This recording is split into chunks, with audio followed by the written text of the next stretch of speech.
ইনশাআল্লাহ এই দেশের জনগণের ঈমান আমল নিয়ে ছিনিমিনি খেলতে পারবে না।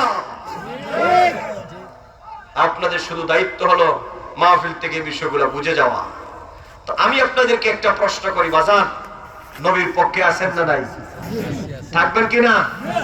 না হঠাৎ করে নড়ে যাবেন যে দেশের আবহাওয়া হাওয়া বাতাস বেশি ভালো না, অতএব তালে তালে একটু পাল দিই। আমাদেরকে অনেক লোকেরা কয় হুজুর হাওয়া বাতাস বেশি ভালো না। আমি বলি ভাই এটাই আমার ঈমানের পরিচয়।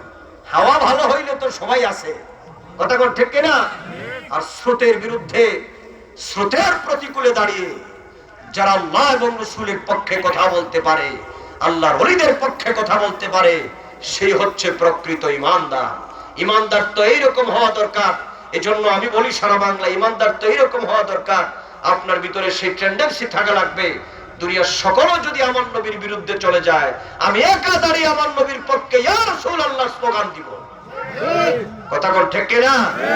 এই তো ঈমানদার। আর এরকম ঈমানি চেতনা যদি থাকে, আশা করা যায় কবরে নবী আসবেন, আশা করা যায় হাসরে নবীর শাফাআত পাবেন ইনশাআল্লাহ। বলেন ইনশাআল্লাহ। শাফায়াতের কান্ডারি মদিনা ওয়ালা, আমার শাফায়াত কান্ডারি মদিনা ওয়ালা, ইয়া মুহাম্মদ মুস্তাফা নবী সাল্লাল্লাহু আলাইহি, ইয়া মুহাম্মদ মুস্তাফা নবী। আমার যুবকেরা একজনের দর্শনের মতো আওয়াজ দেন, ইয়া মুহাম্মদ মুস্তাফা নবী সাল্লাল্লাহু আলাইহি, ইয়া মুহাম্মদ মুস্তাফা নবী।